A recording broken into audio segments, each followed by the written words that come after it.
안녕하십니까, 퀀터스 이재민입니다. 자, 오늘은요 저희 퀀터스에 새롭게 최근에 출시된 지니어스 알트코인 전략에 대해서 설명을 드리는 영상을 촬영하고자 영상을 켰습니다.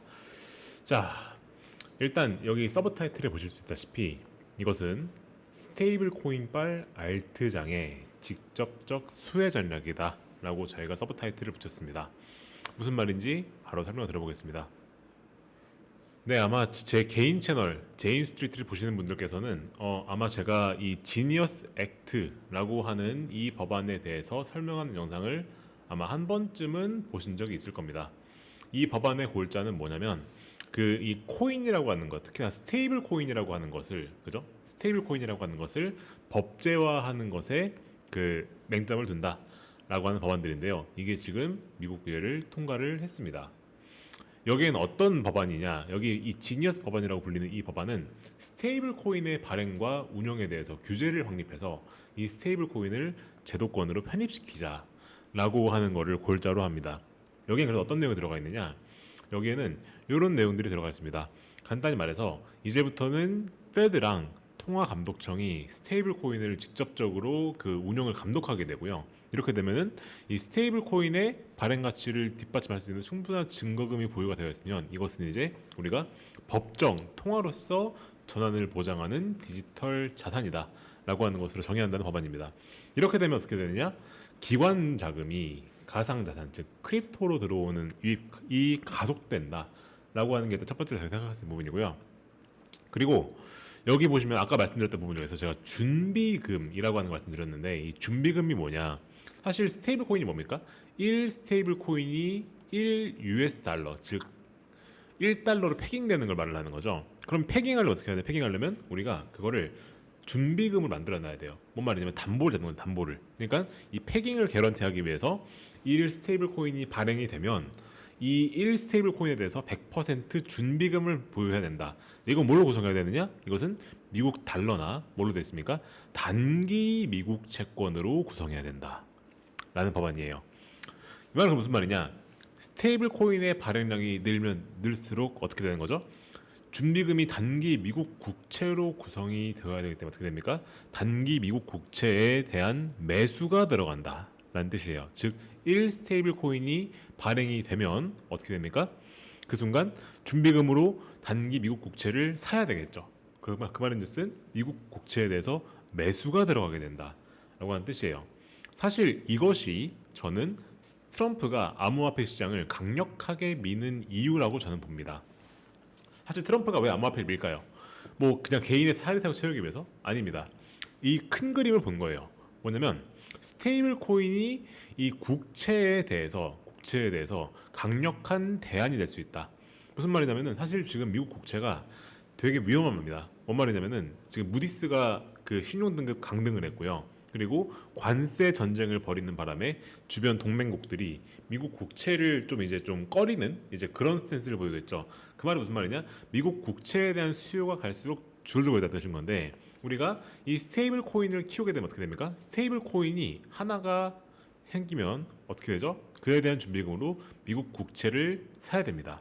즉 미국 국채에 대해서 강력한 수요 대안이 될 수가 있다 라고 볼 수가 있다는 거죠. 그래서 이제 이 법안을 통과시키면서 트럼프가 이번에 지시한 게 있는데, 뭘 지시했느냐? 단기채의 발행을 늘려라 라고 지시를 했어요. 그래서 사실상 스테이블 코인이 담보로 잡는 게 뭐라 했습니까? 단기채라고 했죠. 그 단기채의 발행을 늘려서 단기채를 통해서 재정 정책을 부양하겠다라고 하는 게 트럼프의 핵심 이제 그 생각이란 말이죠. 그래서 이 발행량 늘리는 것도 저는 그 증거라고 봐요. 그래서 이렇게 단기채 발행량을 늘려서 그러면 어떻게 됩니까? 장기채 발행량이 좀 줄어들겠죠, 역으로. 왜냐하면 우리가 재정을 확보하기 위해서 그 단기채를 찍을 수도 있고 장기채를 찍을 수도 있는데, 단기채를 찍으면 어떻게 됩니까? 장기채 발행량이 줄어들겠죠. 그럼 어떻게 되느냐? 장기채 공급이 줄어듭니다. 그럼 자연스럽게 장기채 금리 내려오는 거고요. 그리고 단기채 같은 경우에는 우리가 금리를 내리는 게 수월합니다. 장기채 같은 경우에는 금리를 내리는 방법이 되게 복잡해요. 왜냐면 장기금리라고 하는 거는 기본적으로 경제 성장과도 연관성이 있고 그러다 보니까 이게 컨트롤하기 쉽지 않은데, 단기채는 우리가 직접적으로 금리를 내릴 수가 있어요. 뭘 통해서? 페드가 금리를 내려버리면 그 순간 단기채 발행금리 내려옵니다. 그래서 계속해서 요즘 트럼프가 페드를 압박하고 있죠. 왜? 금리를 내리려 압박하고 있죠. 그 이유가 사실 이 모든 걸 이해하고 보면 사실상 다 말이 된 스토리인 겁니다. 트럼프는 스테이블 코인을 통해서 단기채 발행을 늘리고 싶은 거고, 그러면 단기채 발행을 우리가 좀 쉽게 하려면 우리가 페드가 금리를 내려줘야죠. 그래서 단기채 금리가 내려와야지만이 미국이 부담 없이 국채를 찍을 수 있다 라고 하는 게 제가 지금까지 보고 있던 시야였습니다. 그러면 그 말이 무슨 말이냐면은 스테이블 코인의 사용량이 늘어난다는 뜻인데, 그러면 어떤 일이 일어날까? 당연하겠지만 스테이블 코인의 송금과 유지에 활용되는 체인들이 수혜를 볼 겁니다. 거기 있는 것이 여기에 있는 이제 이러한 코인들이에요. 이러한 코인들 보시면 아시겠지만 공통적으로 뭐가 들어가냐? 이더리움, 솔라나, 아발란체, 그리고 뒤에 설명드렸지만 여기 아비트룸이라고 하는 이제 이런 코인들이 있습니다. 이제 이런 코인들이 사실상 직접적 수혜를 보는 코인들이다라고 저희가 볼 수가 있는 애들이 된다는 거죠. 사실상 이것들이 전부 다 뭐냐면 이더리움에 기반한 체인들입니다. 그러면 이것들의 활용이 늘면 어떻게 됩니까? 자연스럽게 이더리움의 사용량과 가격이 올라가겠죠. 그 말은 무슨 말일까? 이제 이더리움 가격이 오른다니까. 그러면 어떻게 된다? 저는 알트 장세가 시작이 될 수 있다 라고 보고 있었어요. 사실 이거는 제가 제 개인 유튜브 채널 제임스 스트리트 가보시면은 이미 옛날에 올려놓은 영상입니다. 그래서 이미 제가 예상을 했었고, 아니나 다를까 이더리움이 최근에 많이 올랐죠. 그죠? 그러면 알트의 대장인 이더리움이 움직이기 시작한다. 그럼 어떻게 될까요? 그 뒤에 있는 알트코인들이 따라서 올 가능성이 저는 개인적으로 높다고 봅니다. 그래서 이번에 저희가 알트코인과 관련된 전략들을 출시하게 된 거예요. 그래서 오늘 설명드릴 이 그 지니어스 알트코인 액티브라고 하는 것이 사실 아까 말씀드렸던 지니어스 법안, 그리고 그것에 대한 이제 그거의 후속으로 따라오는 알트장에 대한 대비 전략이라고 볼 수가 있겠다는 거죠. 그래서 사실 저희가 이런 것들을 편입시키는 비트겟 전략을 저희가 출시를 하는 이유가 사실 이제 이러한 이유에 있다라고 보시면 되겠다라는 겁니다. 이제 전략에 대한 설명을 더 드리기 앞서가지고 제가 몇 가지만 설명 더 드리겠습니다. 알트 장세를 뒷받침해서 설명 몇 가지가 더 있는데 뭐냐면 이런 겁니다. 사실 저희 크립토 올레더라는 전략이 이미 있죠. 거기 보면은 비트코인 도미너스라는 티커가 있는데 그게 저희 내부에서 지금 보게 됐을 때 하락 추세로 바뀐 걸 저희가 감지를 했어요. 그래서 저희가 최근에 크립토 올레더 도미너스를 숏하기 시작했죠. 그게 뭔 말이냐면 사실상 이제 비트코인보다 알트코인이 더 오를 가능성이 있는 상황이 되고 있다는 뜻입니다. 이게 알트 장세를 뒷받침하는 근거가 하나 나온 거고요. 그에 더해서 비트코인 대 이더리움, 그러니까 비트코인과 이더리움 가격 있죠. 그거는 상승 추세로 바뀌었습니다. 즉 이더리움이 더 많이 오르기 시작했다라고 하는 게 감지가 되고 있는 거죠. 그리고 아직 본격적으로 알트장에 오진 않은 게 역김프 상황입니다.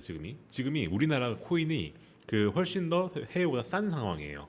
이게 사실 비트코인에 대한 수요가 아직 본격적으로 들어오지 않았다라고 하는 걸 볼 수가 있는 아주 강력한 증거이기 때문에 지금 현재가 알트장 초입에 와 있다라고 저는 개인적으로 진단을 하고 있는 겁니다. 그러면 이런 상황에서는 우리가 알트코인에 투자하는 전략이 필요하겠죠. 근데 아시겠지만 알트코인은 아주 위험합니다. 위험해요. 왜냐면 비트코인도 사실상 되게 빠르게 움직이는 그 되게 변동성이 큰 코인인데, 그런 자산인데 알트코인은 그것보다 더 심합니다. 그렇기 때문에 저희는 이러한 알트코인을 조금 더 리스크를 관리하면서 운용할 수 있는 알트코인 액티브 전략을 이번에 출시를 한 거예요. 그것을 지니어스 알트코인 액티브라고 이름 붙인 거죠.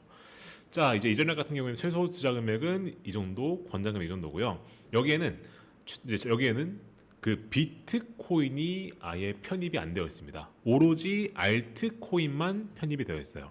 그리고 그런 것들을 저희가 리더, 미드티어, 세틀라이트, 서브 세틀라이트라는 그룹을 나눠가지고 이제 이런 것들을 저희가 이제 이 정도 비분으로 배분을 해서 적당히 분산 투자 효과를 누리면서 리스크 관리를 하는 이제 그런 전략을 만든 거고요.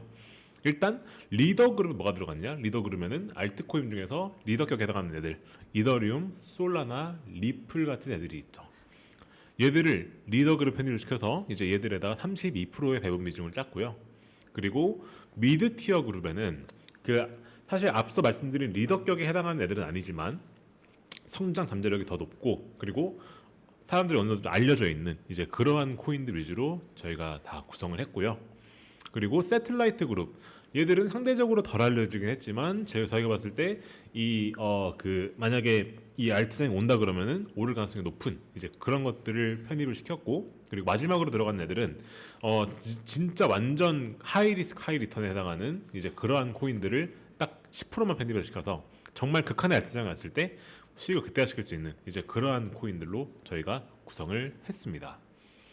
그래서 이러한 코인들에 대해서 저희가 늘 하는 것처럼 액티브 전략을 짠 건데, 여기에는 저희가 추세 추종 지표들이 들어가고, 그리고 이에 더해서 온체인 지표들도 같이 활용을 합니다. 그리고 이제 기본적으로 앞서 말씀드렸던 이런 리더 그룹과 미드 티어 그룹과 세틀라이트 그룹과 서브 세틀라이트 그룹에 대한 비중은 포트폴리오 최적화를 돌리고요. 그건 저희가 리스크 패리티를 돌리는 걸로 하고요. 그리고 이제 각각의 자산군에 대해서 볼러탈리티 스케일을 통해서 각 자산군에 대해서 비중 제한을 넣어서 한쪽으로 너무 쏠리지 않아서 포트폴리오 효과를 극대화시킬 수 있도록 이제 그런 식으로 전략을 짠 게 이 지니어스 알트코인 액티브다라고 봐주시면 될 것 같습니다. 사실 그래서 이 전략 명확합니다. 이 전략 되게 명확한 건데, 사실 저희가 하는 플레이는 어떤 플레이가 있느냐, 저희는 그 백테스트만 보고 투자하지 말라는 말씀을 저는 항상 드리죠. 제가 퀀터스 대표자로서 항상 말씀드리는 게 백테스트만 보고 투자하시지 마라 말씀을 드립니다. 거기에 합리적인 경제학 근거와 시장 국면에 맞춰서 전략을 짜는 게 오히려 낫다고 말씀드리죠. 그래서 팩터 전략 같은 경우에도 가치, 퀄리티, 모멘텀, 사이즈 쪼갠 다음에 이제 그 각각의 팩터들이 유리한 국면에 맞춰 투자하라는 말씀을 항상 드리지 않습니까? 비슷하게 저는 이번에 매크로 관점을 봤었을 때 알트 장세가 올 가능성이 커지고 있으니까 지금 장세에는 알트코인에 치중한 전략을 만드는 게 맞다고 봤고, 그래서 그런 것들을 전술적으로 고른 겁니다. 그래서 이전에 백테스트를 저희가 별도 제공 안 해드리는데, 왜 그러냐면은 저희가 편입시킨 이런 코인들 중에서 백테스트를 하기에는 기간이 너무 짧은 것들이 많아요. 근데 그렇다고 그런 것들 편입을 안 시키기엔 대표적인 게 이런 톤 같은 애들, 얘네가 사실상 이제 이더리움이 직접 늘어나면 수혜를 볼 수 있는 명확하다는 걸 저희가 알고 있는 건데, 단순히 백테스트를 산출할 수 없다고 이걸 빼는 거는 좀 아니란 말이죠. 근데 애초에 우리가 구사하는 전략은 그냥 일반적 추세 수종 전략이고, 그리고 리스크 패리티는 우리가 이미 그 여러 논문에서 아주 모든 자산군에 대해서 잘 된다는 거 검증이 끝났으니까 그냥 이 알고리즘을 믿고 한번 해보자는 거죠. 그래서 저희는 이 전략의 논리에 동의가 되시는 분들에 한해서 이 전략이 왜 지금 적절한지, 그리고 알트장이 온다고 하는 논리에 대해서 설득이 되시는 분들에 한해서 전략을 완벽히 이해하고 그 안에서 적당히 비중 조절해서, 즉 몰빵하지 마시고 다른 전략들에 포함시켜서 일부를 투자하시는 것을 저는 개인적으로 권장을 드리고 싶고요. 저도 개인적으로 알트장이 올 것 같다고 생각하기 때문에 저도 제 돈을 여기에 넣을 겁니다. 당연한 말이겠지만. 그래서 그렇게 되는 전략이기 때문에 이 전략을 이용하실 분들은 꼭 방금 말씀드린 부분 있죠. 현재 시장 국면에 알트장이 올 거라고 판단이 되시고 그거에 설득이 되셨다면 그때 들어가시는 거를 적극적으로 말씀을 드리고 싶습니다. 앞으로 저희 퀀터스는 이제 이런 식으로 각 시장 상황에 맞춰서, 그리고 매크로 상황에 맞춰서, 시장 국면에 맞춰서 그 국면에 그 좀 뛰어난 전략들을 이렇게 만들어 나갈 예정입니다. 사실 이런 식으로 플레이를 하는 그 하우스가 많이 없죠. 근데 저희는 그런 하우스를 지향하고 있고, 그렇다 보니까 저희 앞으로 콘터스 많은 관심과 이용을 부탁드리겠습니다. 참고로 한 가지만 더. 이 전략은 비트겟으로 출시하는 거기 때문에 이 전략은 무료입니다. 완전 무료고요. 여러분은 그냥 여기에 저희 콘터스에 이용해 될 거 하나도 없고 그냥 비트겟 계좌를 저희를 통해 만드시기만 하시면 이거는 무료로 이용이 가능합니다. 그리고 저희 이 비트겟에서 대회도 하고 있거든요. 대회도 저는 이 알트코인 전략을 활용을 하면은 충분히 저희가 대회에서 입상할 수 있을 거라 봅니다. 이제 그 내용은 저희가 고정 댓글란에 남겨놓을 테니까 꼭 참고해 주시고요. 이 영상이 도움이 됐으면 이제 구독과 좋아요, 알림 설정까지 꼭 한번 부탁을 드리겠습니다. 그럼 저는 또 다음 영상에서 인사를 드리도록 하겠습니다. 감사합니다.